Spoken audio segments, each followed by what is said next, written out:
Hello, সবাই কেমন আছো? তার আগে বলো আমাকে কেমন লাগছে। জানি সাজলে গুজলে আমাকে খুব একটা খারাপ লাগে না। কি ভাবছো এত সেজেগুজে কোথায় যাচ্ছি? আরে কালকে বলেছিলাম না ভাইয়ের শ্বশুর বাড়িতে যেতে হবে, ওদের বাড়িতে কালী পুজো হয়েছে। পছন্দের মিষ্টির দোকান থেকে মিষ্টিও নিয়ে নিলাম। প্রায় 3 না 4 বছর পর যাচ্ছি। মেয়ে হওয়ার আগে একবার গেছিলাম আর ভাইয়ের বিয়েতে গেছিলাম। এই নিয়ে 3বার যাওয়া হবে।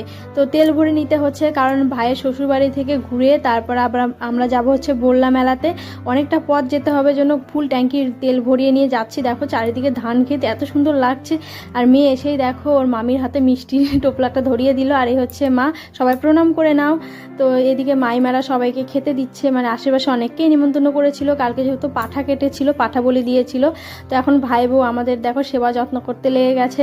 প্রথমে প্রসাদ খেতে দিল, এবার ভাতও খেতে দিয়েছে। সব কিছু রান্না এত সুন্দর হয়েছে না। আর এই হচ্ছে পাঠার মাংস, অনেক বছর পর খাচ্ছি হচ্ছে পাঠার মাংস।